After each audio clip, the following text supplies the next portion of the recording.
Bonjour et bienvenue sur ce cours MS Project. Je vais commencer par me présenter. Mon nom est Jean-Luc Bérébi, je suis consultant et formateur en gestion de projet. Plus de 10 ans, j'ai exercé le métier de chef de projet informatique dans des grands groupes tels que AXA, Orange ou encore SFR.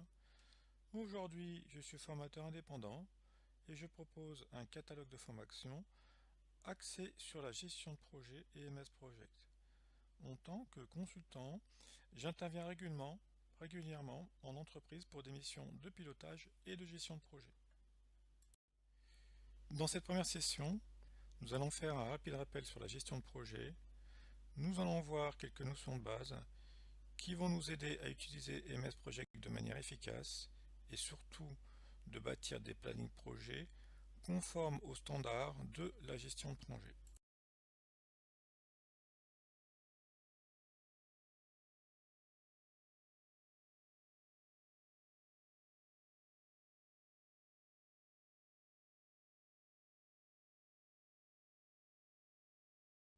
Un projet, c'est un ensemble de tâches indissociables permettant de répondre à un besoin exprimé. Il comprend également des ressources nécessaires à sa réalisation. Bien sûr, il a une durée finie, caractérisée par une date de début et une date de fin.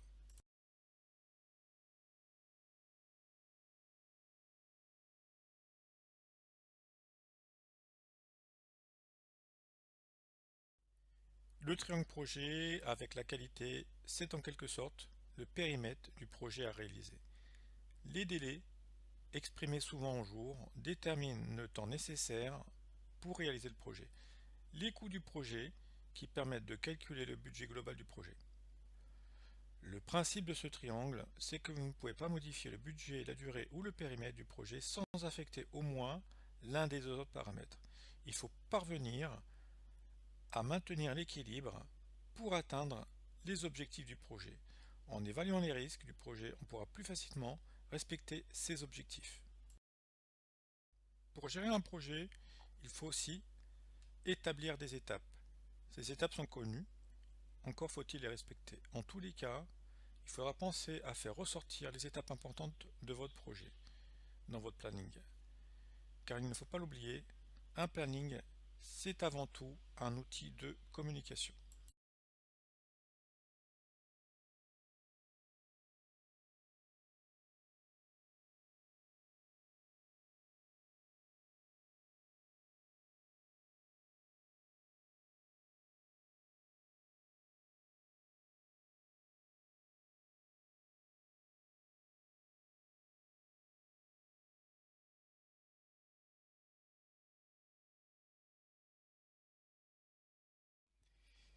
Alors un planning, avant tout, c'est la mise en œuvre d'objectifs dans le temps, dans un domaine, avec des objectifs, des moyens et sur une durée.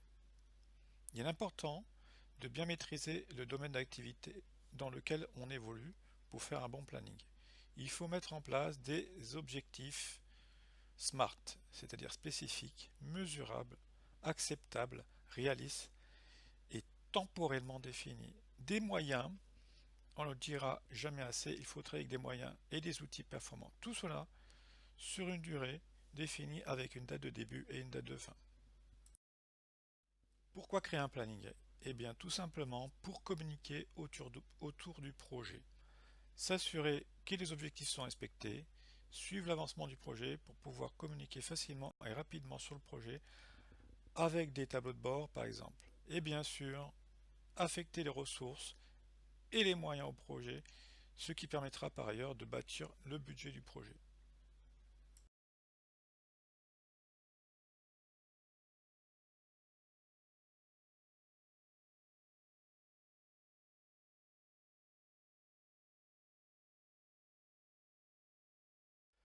Le découpage du projet est l'un des facteurs déterminants dans la réussite d'un projet et pour construire un planning efficace.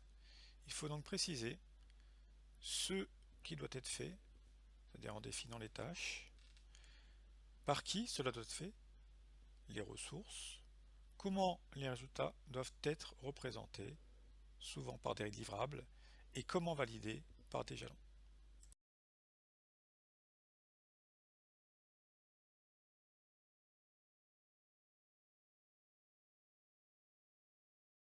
Donc on le répète, un WBS doit être réalisé avant chaque planning. Ce WBS doit être chronologique du début du projet jusqu'à la fin du projet si l'on fait un planning classique ou le contraire si on souhaite faire un rétro-planning. Ce WBS doit être consolidé avec tous les acteurs du projet et surtout avec l'équipe projet. Une fois le WBS réalisé, nous pourrons commencer à estimer la durée de chacune des tâches et ensuite effectuer l'ordonnancement du planning dans le temps. Le processus de planification détaillée d'un projet. Première étape, définir les objectifs. Quel est le but à atteindre? Quels sont les biens livrables? Planifier le travail. Quelles sont les tâches à accomplir? Qui sera responsable de chaque tâche? Tester le plan. Est-ce qu'on a pensé à tout? Y a-t-il des conflits entre les tâches? Ne pas oublier d'auditer le planning avant de lancer les travaux. Analyser les risques. Quelles sont les faiblesses?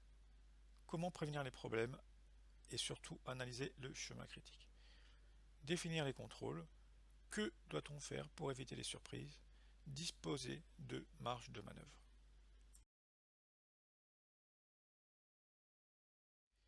Alors il est fondamental dans un projet d'identifier les acteurs d'un projet, c'est-à-dire les parties prenantes. Qui va valider le planning? Quels sont les contributeurs? À qui s'adresse le reporting, les tableaux de bord? Quoi qu'il en soit, le planning sera toujours un excellent outil de communication qui permettra d'établir de la transparence sur le projet et donc la confiance. Le chef de projet a un rôle central dans un projet, mais aussi dans la planification, puisque c'est lui qui est responsable de l'élaboration du planning et de son suivi. Mais il peut, et surtout, il doit s'appuyer sur ses collaborateurs pour le construire, le consolider et le valider. RMS Project permet de planifier les projets, les ressources et d'assurer le suivi des projets pendant leur réalisation. Il faut au préalable définir vous-même le projet et définir les objectifs, les limites, tels que le nombre de ressources disponibles, le budget, les dates de livraison, etc. Le chef de projet est responsable sur le terrain de la gestion opérationnelle du projet et de l'atteinte des objectifs de production. À ce titre, il met en œuvre une méthode et des techniques de planification et peut s'appuyer sur un outillage qui lui permet de gérer et de représenter facilement les données de planification. L'outil n'apporte pas la méthode, celle-ci réside avant tout dans le savoir-faire du chef de projet.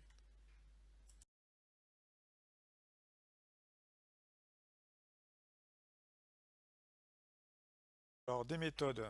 Premièrement, le réseau PERT, c'est en fait la représentation graphique des relations entre les tâches. À partir du PERT, on va pouvoir calculer ce qu'on appelle le chemin critique. Il s'agit d'un algorithme qui permet de calculer la durée totale d'un projet à partir de la durée de chaque tâche et de leur liaison. Si votre projet doit absolument se terminer dans les délais impartis, vous devez prêter attention aux tâches critiques ainsi qu'aux ressources qui lui sont affectées. Ce sont ces éléments qui déterminent si votre projet se termine à temps. Alors c'est quoi une tâche critique? Toute tâche qui ne peut pas être retardée sans affecter la date de fin du projet est une tâche critique. Dans un projet classique, de nombreuses tâches présentent une certaine marge et peuvent ainsi tolérer un léger retard sans retarder d'autres tâches, ni affecter la date de fin du projet. Ce sont les tâches critiques qui ne disposent pas de marge, qui constituent le chemin critique des prévisions. Alors pour résoudre ce problème de chemin critique, une des solutions qui s'offre à nous, c'est de disposer de marges dans le planning. Ces marges, en fait, vont jouer le rôle de zones de tampon qui permettront d'absorber les chocs en cas de problème. Par exemple, un retard de livraison, un collaborateur absent, des retards dans le travail, etc. Donc on a deux types de marges. Les marges totales, en fait la marge totale c'est l'intervalle de temps pendant lequel une tâche peut être retardée sans pour autant retarder la date de fin du projet. Les tâches ayant une marge totale nulle sont appelées tâches critiques. La suite de ces tâches définit le chemin critique. Deuxième type de marge, c'est la marge libre. En fait, la marge libre, c'est le temps pendant lequel on peut retarder une tâche sans retarder d'autres tâches. Donc, pour finir, le diagramme de Gantt, en fait, quelque part, il s'oppose au réseau PERT. La grande différence qu'il y a avec le réseau PERT, c'est que le diagramme de Gantt permet de visualiser le planning sous forme calendaire. À l'origine, il s'agissait d'une représentation graphique des tâches sur une échelle de temps. Aujourd'hui, le Gantt conjugue trois techniques. Il affiche les relations entre les tâches et peut aussi afficher le chemin critique.